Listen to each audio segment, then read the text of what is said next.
Okay, so we can begin now. So let us pay our respect and homage to the Buddha. Let us recite Namo Tassa 3 times together. Namo Tassa Bhagavato Arahato Samma Sambuddhassa. Namo Tassa Bhagavato Arahato Samma Sambuddhassa.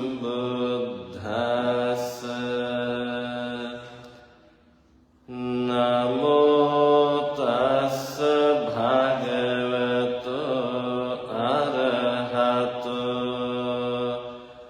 Samma Sambuddhassa.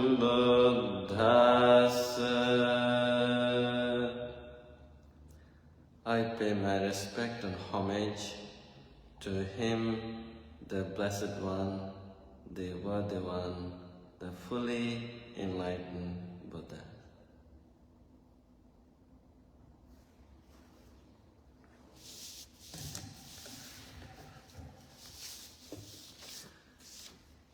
Okay, so today I would like to give our weekly Dhamma talk based on another question asked by one of our students of the meditation class.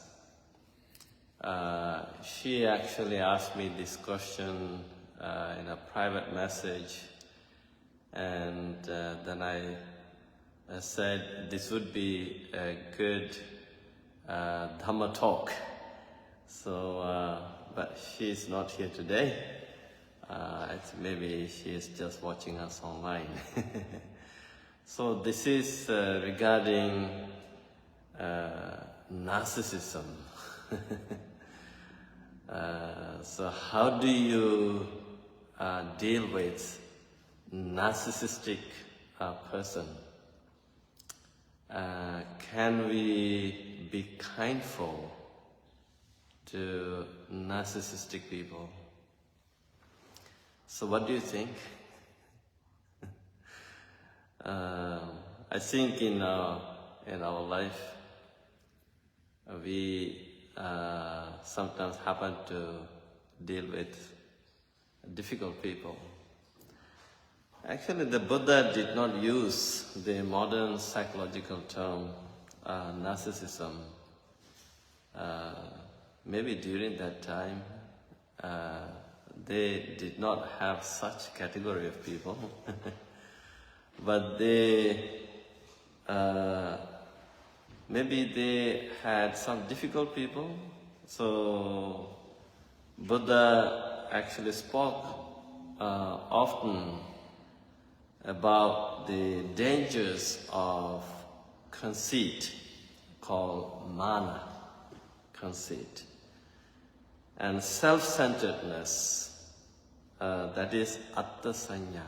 It's like me, I, myself. And craving for recognition, that is asmi mana. It's also called the mana mada. Mada is a Pali term for intoxication.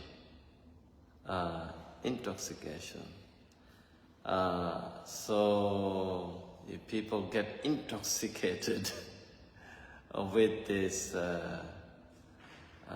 called the mana, I, me, myself.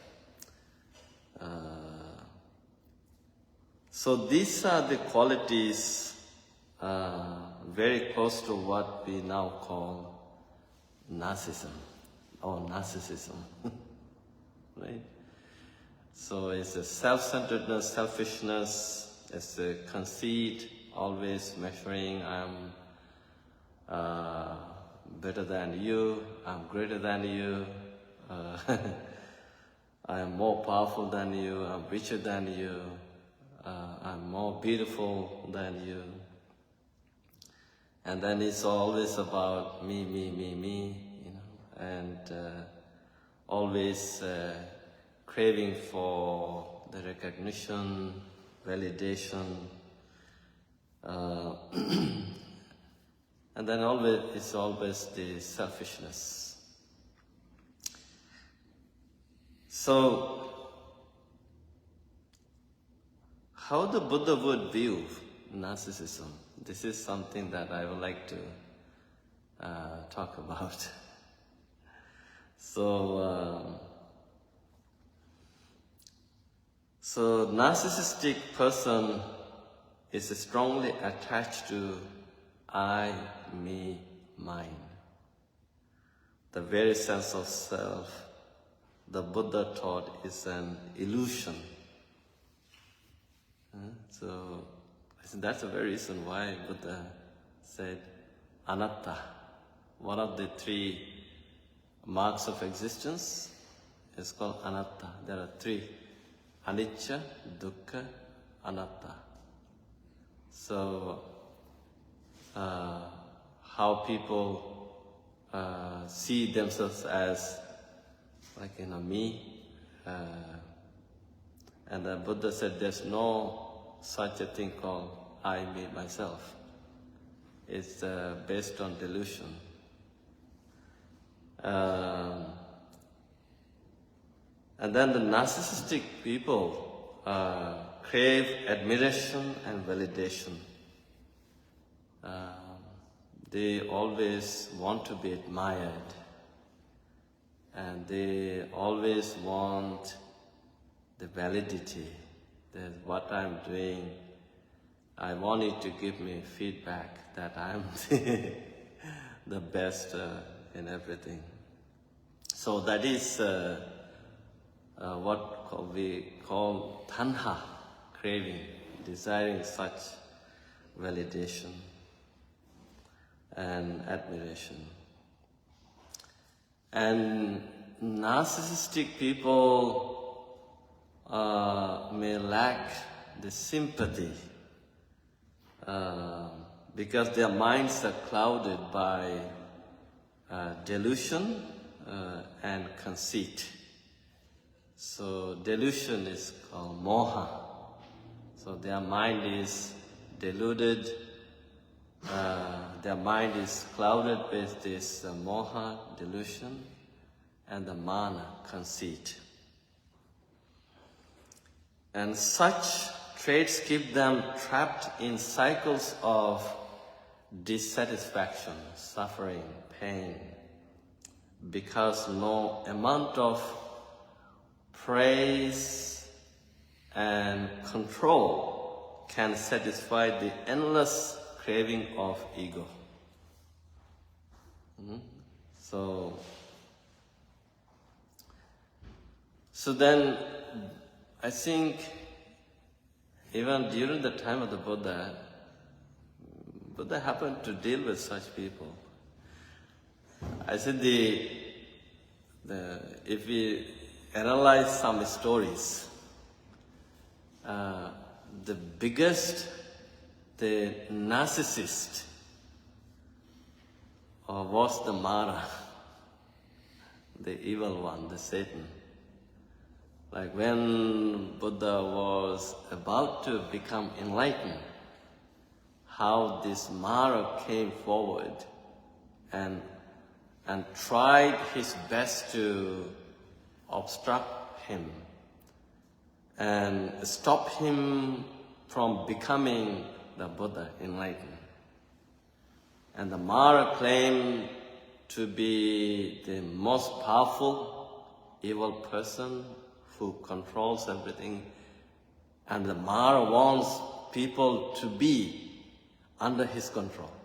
Mara wants people, the sentient beings in the cycle of life, in the samsara. The Mara realized if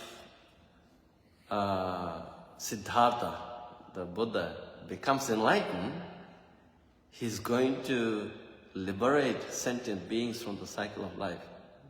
Then he's going to lose people. So he doesn't he did not want to become the loser. So he tried his best to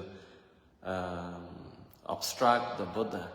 First he sent his 3 beautiful daughters to distract him, to entrap him. But the Buddha did not even look at those beautiful daughters of the Mara.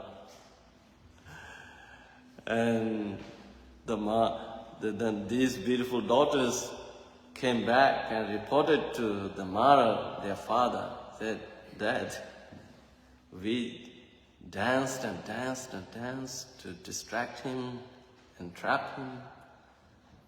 But he even did not open his eyes. He did not even look at us. So we got tired. So we returned. And then, oh, is that so? The Mara became very furious. Oh, in this case, I'm going to send my troops to destroy him. And the Mara, the evil one, the biggest narcissist, sent troops to destroy. So go and destroy this man. They used their powers, but they could not do anything to the Buddha. Buddha remained very calm. He did not even react to them. Whatever they were doing or saying, maybe they used some bad words, they used their mind to destroy the Buddha. But Buddha did not even react to them. And they returned to the Mara and said, we tried our best to destroy him, but nothing happened. So, is that so? Okay, then I'm going to him. I'm going to destroy him. And the Mara went to him. He said, hey, Siddhartha, you have no right to become the Buddha. You can't do this. If you become the Buddha, you're going to take away my people. I want my people to be here in the samsara, the cycle of life. I want them to suffer. But the Buddha calmly spoke to him. Oh, my dear friend Mara, you can't stop me from becoming the Buddha. I have cultivated all the virtues to become the Buddha. I have the right to become the Buddha. Then the Mara said, oh, so who is the witness that you have fulfilled all the requirements to become the Buddha? Then of course the Buddha realized, according to the story, said all these people, even the celestial beings were there to witness the Buddha becoming enlightened. But when Mara came, they all ran away. Then Buddha realized he is under this tree, Bodhi tree. All the devas, celestial beings, ran away. There are no people, no other beings. The Buddha said, my only witness is the Mother Earth. Oh, is that so? How could that be? Then Buddha simply touched the Mother Earth, and it is said the Mother Earth started shaking. It's what called the earthquake, right? It started shaking. And when the earth started shaking, the Mara could not understand that. Then he realized the fact that, oh yeah, Buddha actually did fulfill all the requirements to become the Buddha. And then he got frightened, and then he just ran away. So So now I think when I was reflecting on this question, Mara actually had all this. Mara has all these traits, characteristics of a narcissistic person. Like selfishness, self-centeredness, big ego, and then always craving for more. I just want more power, more recognition. I don't want to become the loser, and so forth.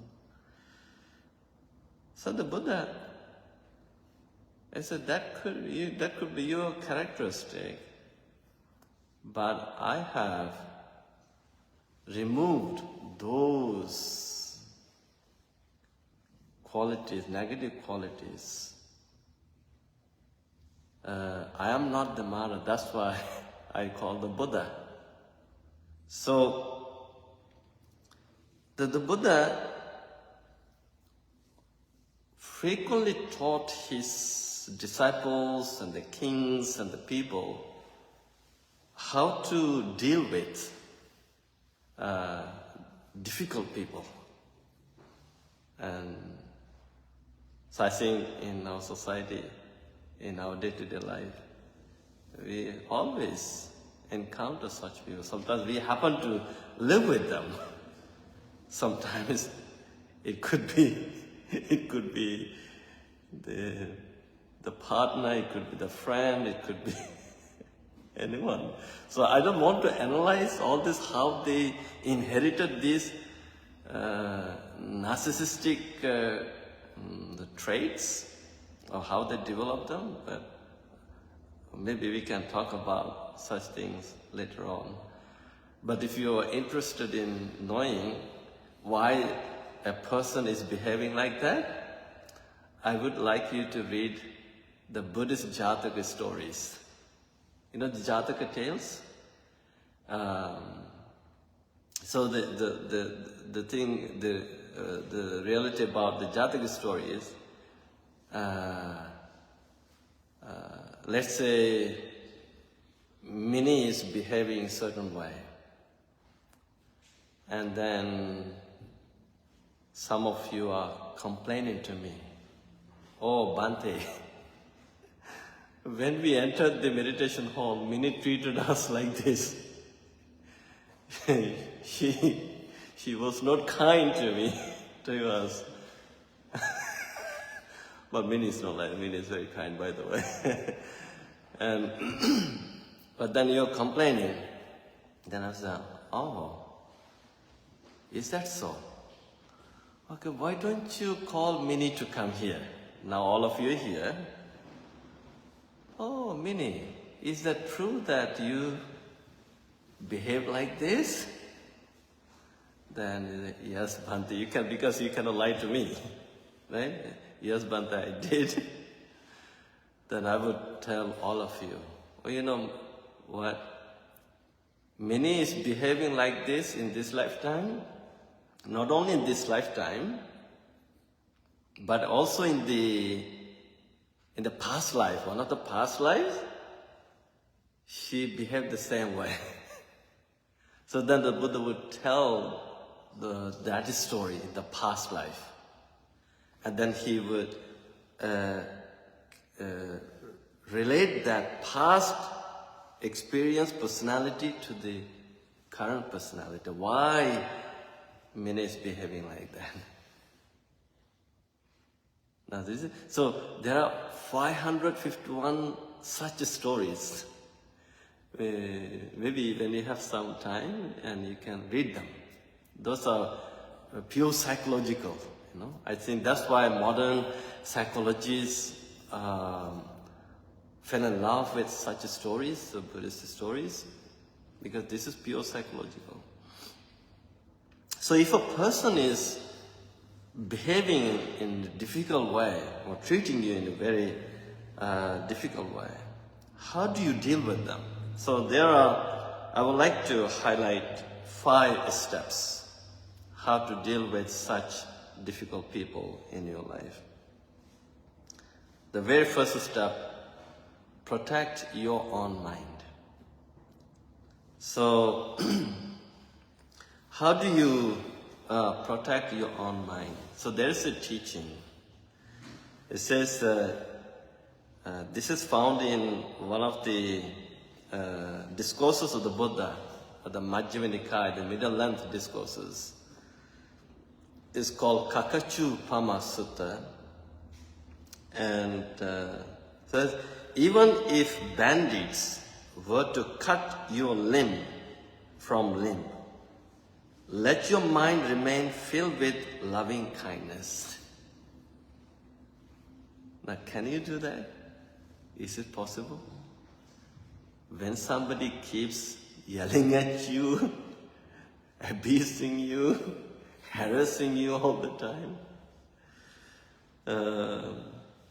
can you remain filled with loving kindness for that person? But if you can, there is a hope. Maybe that person is not going to behave like that ever again if you do nothing. But I mean, this is the spiritual teaching. I know modern society believes in tit for tat. Right? You want to take revenge. You want to engage in argument with that person. Then it gets worse and worse. But then you're doing this because you have this wisdom, you have this panya, you have understanding. You're not in this person's level. Now you're looking at this person from the top level. Okay? When you look from the top, then you see everything as it is. Why that person is behaving like that. So then you feel sympathy, you feel love and compassion for that person. That is, so although that person is hurting you in that way, but then you don't have any anger towards that person, but only a mind full of metta, loving kindness. Maybe metta, loving kindness, has the power to change that person's such narcissistic behavior. So when faced with narcissist's criticism, manipulation, or arrogance, at that moment, guard your mind. Don't let anger or resentment take root. So I think the narcissistic people want to pull you into their level, drag you into their thing. But then it's a test for you. Although they are pulling you into such behavior, can you remain stronger than those people, right? Without getting angry. But then if you get mad, if you get angry, then you also behaving like that narcissistic people. And the second step is practice loving kindness. So how do you practice loving kindness? You have to understand the narcissistic people often act from inner wounds or insecurity. These are the wounded people. Something happened, as I said, I said this is what we study. All the psychologists, psychotherapists, they try to understand their childhood experiences. And even Edgar Cayce, another famous American psychotherapist, he try to find the root cause of current behavior in the past lives. He would hypnotize people, such people, to understand why these difficult people, narcissists, are behaving like that. So they always feel insecure. And so then when you understand their inner wounds, then you as a person of wisdom, person of understanding and love and compassion, respond with metta.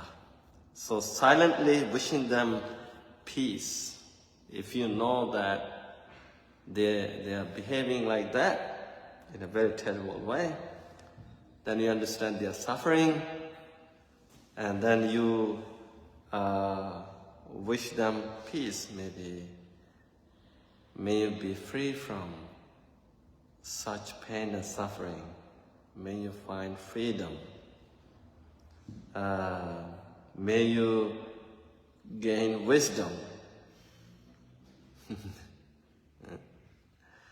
So this doesn't mean agreeing with them, but not feeding their hostility. So everything they do or say, you don't have to agree. You don't have to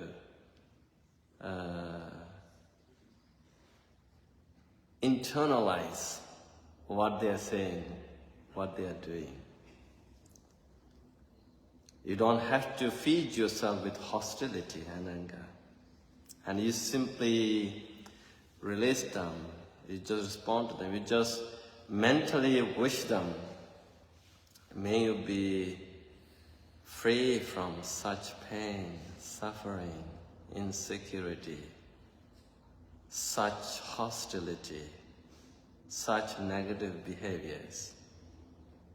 You know, the mental frequency is very powerful. People could feel such kindness.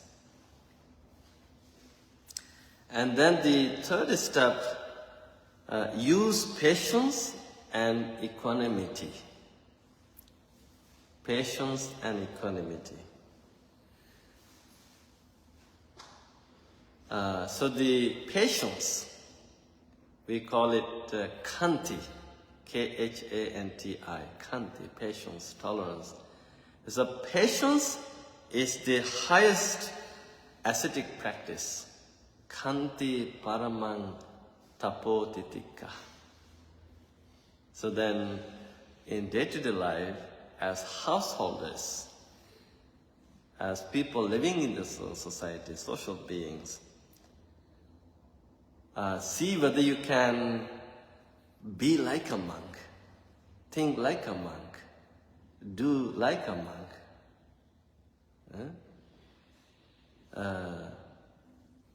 I think there is a book, no, by Jay Shetty called Think Like a Monk. So I think when, like, maybe I will say, not just think like the Buddha, do like the Buddha. Even the monk could have negative behaviors, negative thoughts. The Buddhas are completely free from such sufferings and pains and problems. So maybe we can train ourselves to be like the Buddha, think like the Buddha. So that is being patient and staying calm, and don't get pulled into arguments or power struggles. And I think we all do have power struggles. We always end up with arguments. But when a narcissistic person is behaving like that, arguing with you, using the bad words and all these things, at that moment, see whether you can remain calm.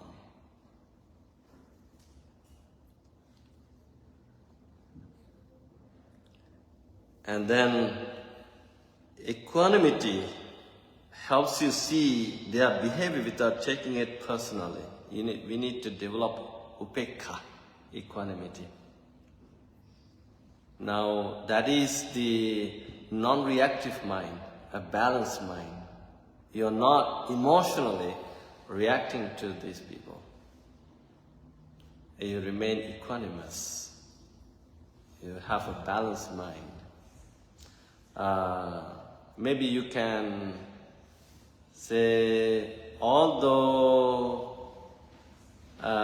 this person is behaving like this, maybe he or she is behaving like this based on a negative experience in his or her life, but maybe this person can be changed. This person might change one day. So then you have, of course, metta, loving kindness, wishing well to this person, and you don't allow yourself to fall into an extreme. Or what? You always, that's what Buddha said. The Buddha's very first verbal advice to the world is, monks, don't follow extremes. Majjhima patipada, always follow the middle way, middle path. Always stay in the middle. I think the narcissistic people want you to fall into an extreme, then you're in trouble. But then you need the inner strength to remain in the middle. That is part of the upekkha, equanimity. And then the fourth step, set wise boundaries. And of course, you deal with people, but then that's the very reason why Buddha taught us to choose friends wisely. There's a sutra called Sigalavada Sutta that discourse to the Sigala, young man, and he explained how to recognize harmful friends and keep a safe distance.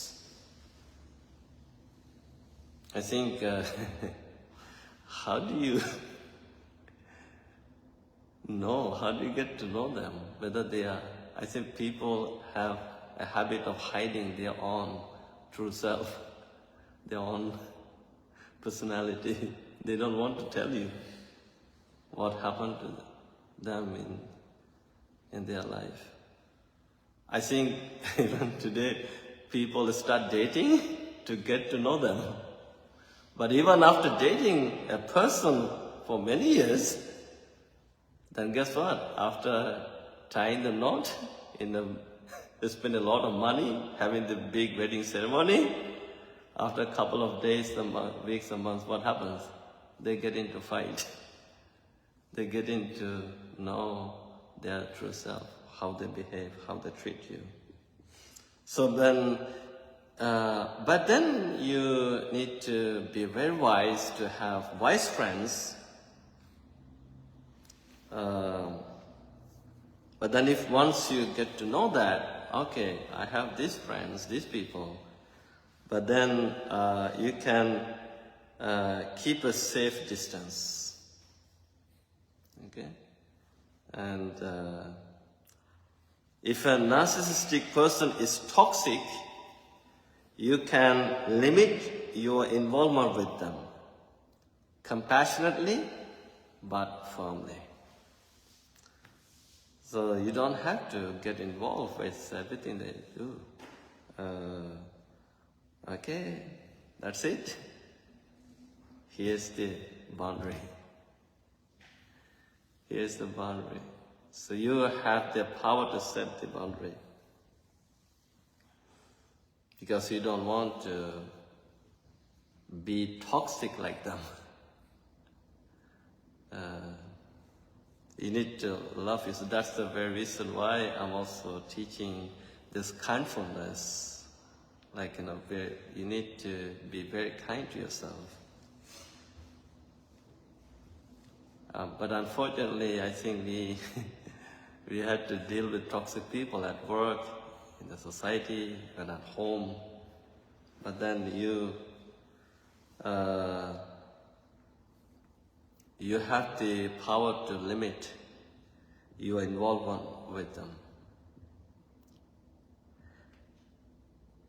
And then the fifth one is speak skillfully. It's called right speech, samma vacha. Whenever you happen to deal with narcissistic people,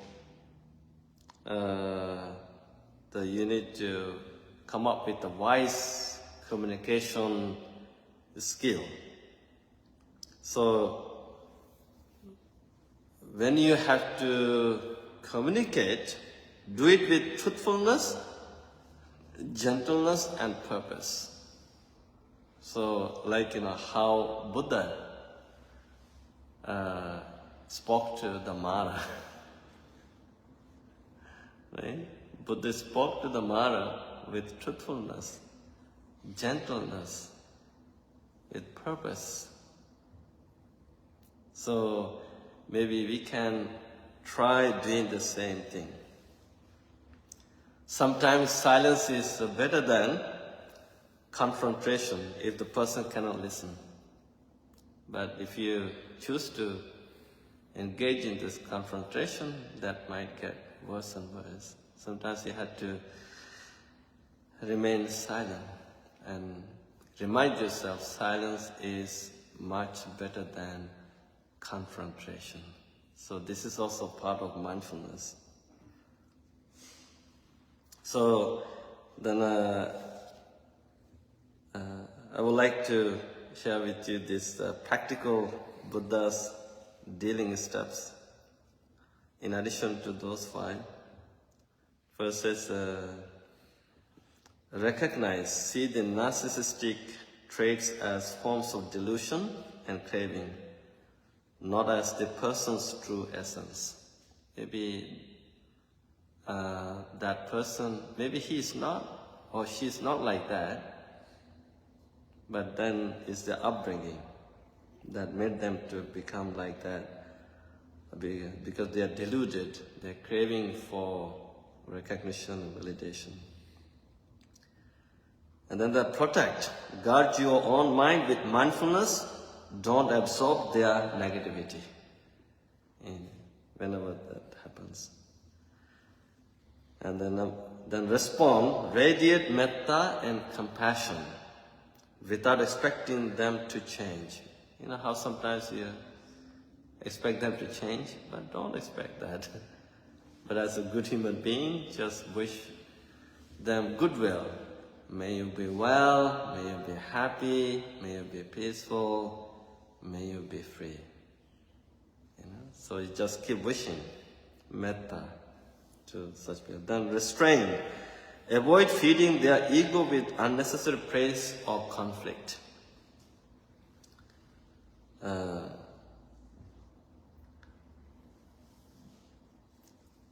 And then set boundaries, stay close if they are capable of growth, keep respectful distance if they are harmful.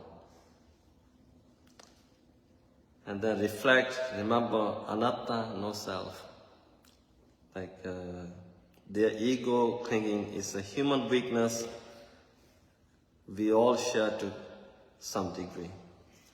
So, they have this biggest problem, the I, me, myself. Actually, we all do have that.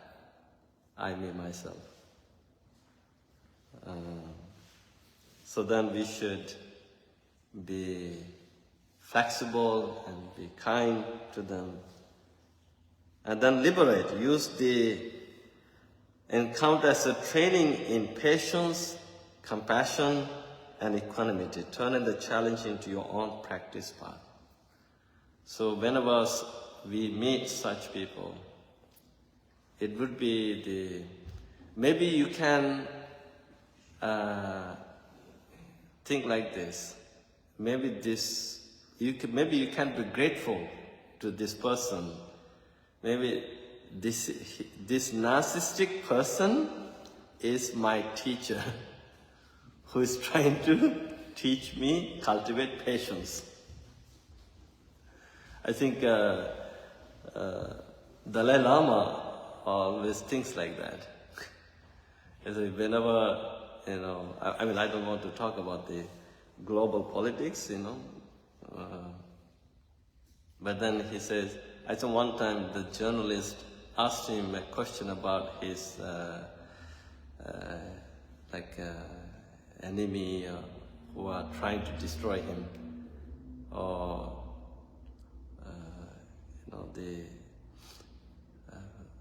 spreading the rumors, bad things. But then, how do you see it? How do you deal with it? Then Dalai Lama said, I would take them as my greatest teachers who are trying to teach me to cultivate my own patience. So then, lastly, I want to emphasize, nothing is permanent.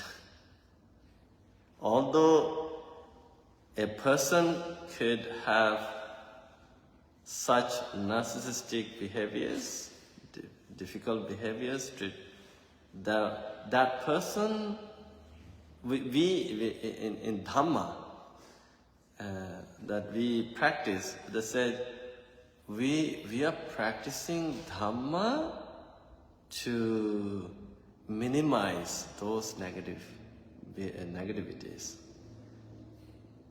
A narcissistic person could have 99% bad things, but the very same person could also have 1% good thing.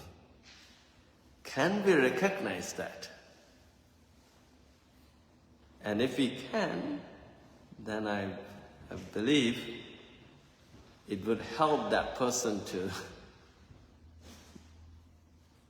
minimize such things and maybe maximize the positive thing. So then, all we had to do is just be patient, have compassion, having goodwill towards such people, and staying strong. You don't have to get involved with their narcissistic behaviors. You don't need to get involved with confrontation. You don't have to argue, but you have the right, eventually. If you think this is becoming too much, it's a toxic environment, then you have the right to set the boundaries and then eventually even to stop dealing with such people, if you can. But do so with wisdom and loving kindness and compassion. Okay? So this is something that I wanted to share with you. And but again, maybe I'm just sharing these words to bring some hope. Unfortunately, we happen to deal with difficult people everywhere. We can see narcissistic people everywhere, in every corner of the society, the world. But then, after all, we are practicing Dhamma, we are practicing meditation to improve us, to improve our mind, to develop the mind, to bring the mind to the highest level, so that we can let go of such negative behaviors. Okay, so with this in mind, now let us practice meditation.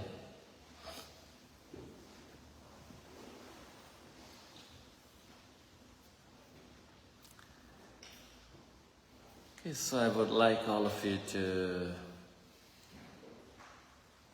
assume a very nice and comfortable posture for meditation. Whatever posture is good for you, feel free to assume that posture, but if you would like to meditate like the Buddha, feel free to assume a full lotus posture or half lotus posture or simply a general sitting posture.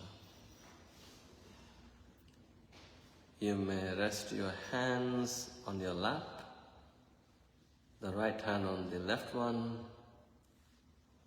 You could have your back straight, neither too rigid nor too loose. And you could have your eyes closed.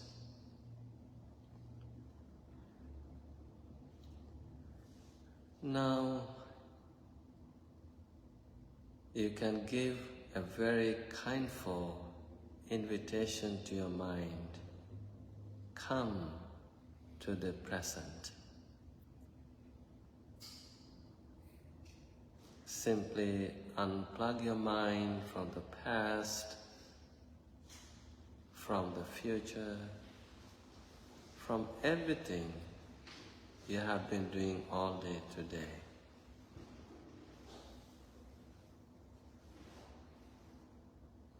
Now is the time to become a total.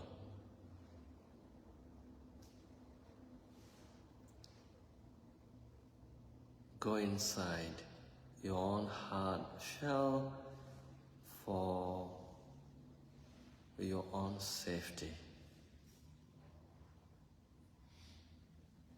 That is the present moment. Allow yourself to be in the present moment zone.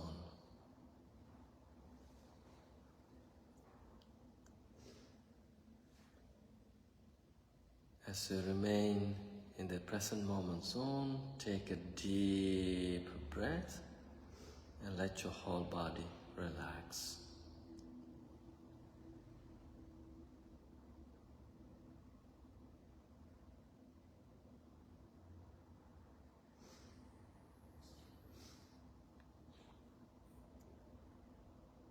One more time, take a deep breath, this time through the nose. Hold the breath for a few seconds, then slowly let it out through the nose. Let the whole body relax, let the mind calm down.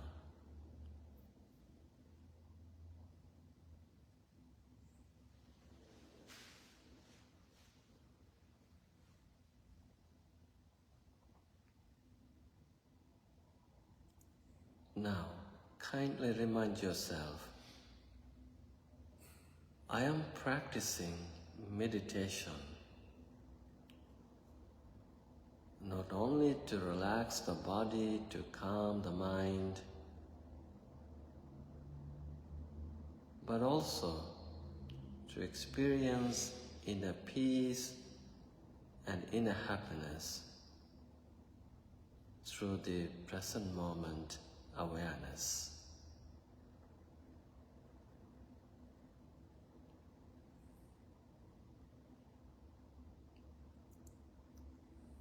With such good intention in mind,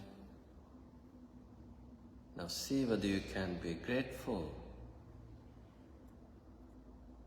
for this wonderful opportunity to practice meditation with this mindful and kindful community.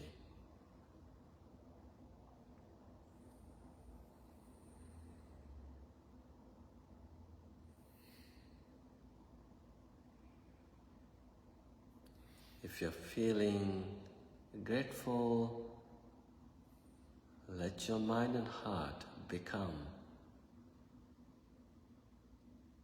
full of feelings of gratitude. Let such feelings of gratitude overflow and reach out to every part of your body. let the whole body and mind become a great embodiment of gratitude.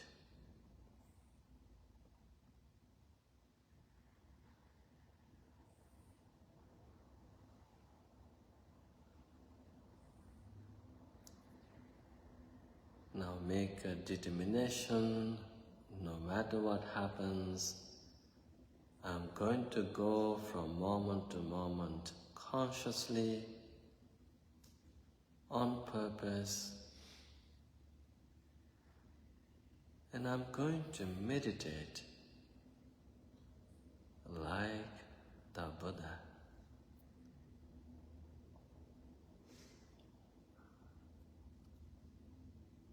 With this determination, you can listen to the sound of the meditation bell and let yourself remain grounded in this moment.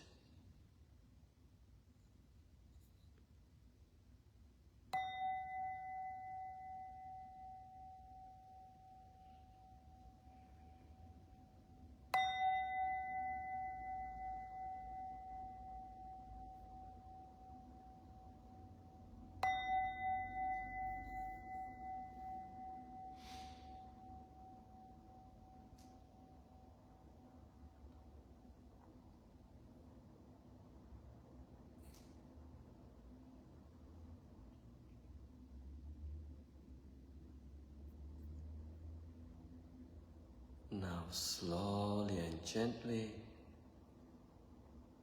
bring your full attention to the ingoing and outgoing breath.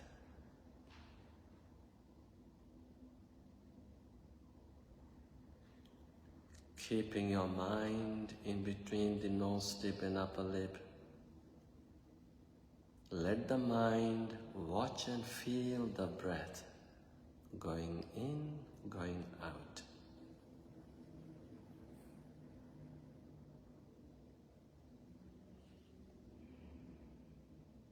Mindful of breathe in, mindful of breathe out, and relax.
As you keep breathing with 100% attention,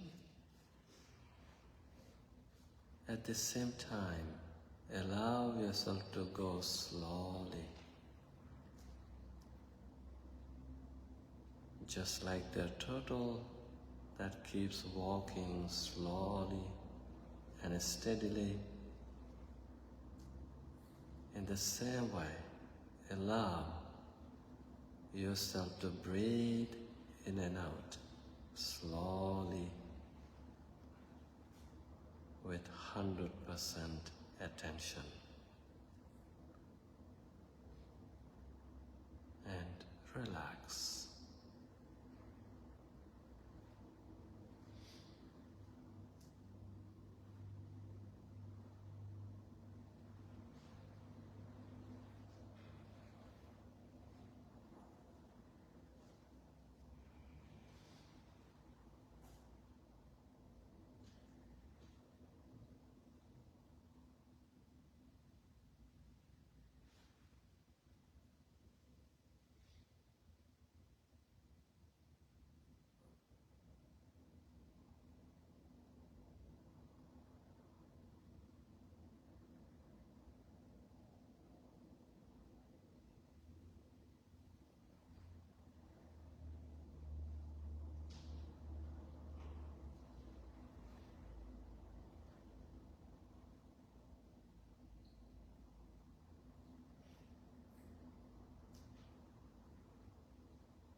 As you keep breathing in and out slowly,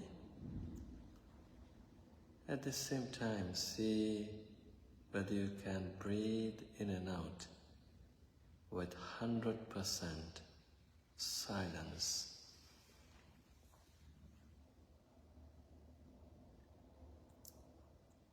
Silent mind has the power to bring happiness and joy. A still mind, silent mind is the fountain of joy and happiness. See whether you can breathe in and out silently.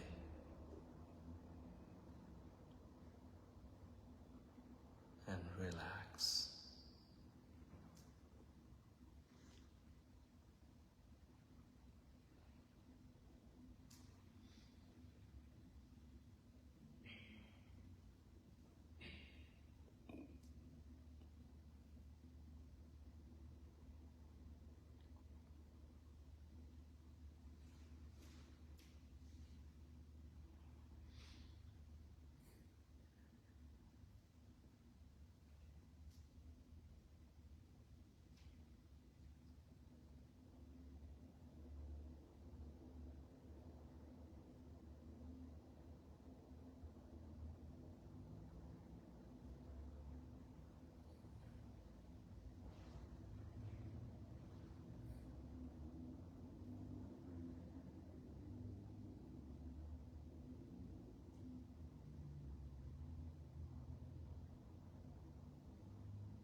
slowly come out from meditation and feel free to stretch your legs and hands and remain relaxed.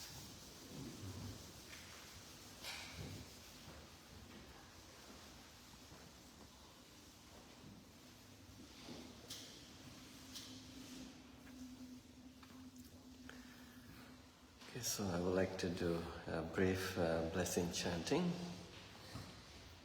To receive blessings, you may bring your palms to your heart. Bhavetu sabba mangalang rakhantu sabba devata sabba buddhanubhavina sada Sati bhavantu te bhavatu sabba mangalang rakhantu sabba devata sabba dhamma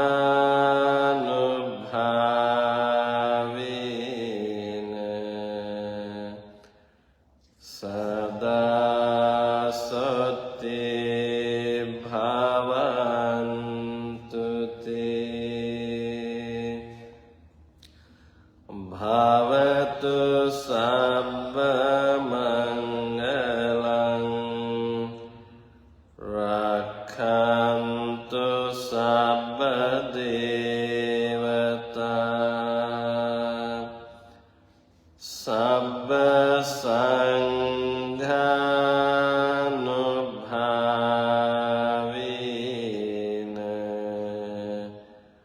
sada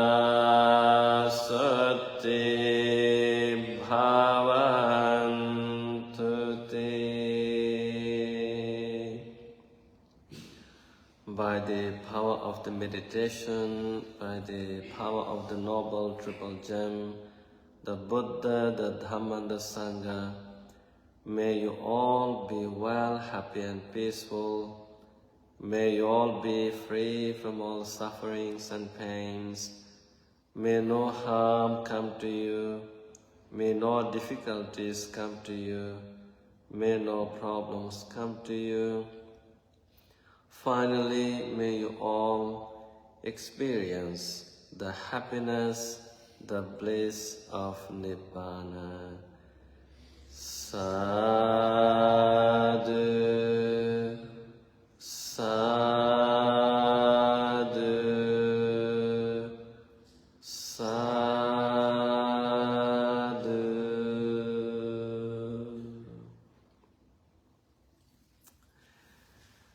Okay, so the coming Saturday is going to be our monthly retreat. So if you're coming this Saturday, I will see you. Otherwise, next Wednesday. So be well. Good night.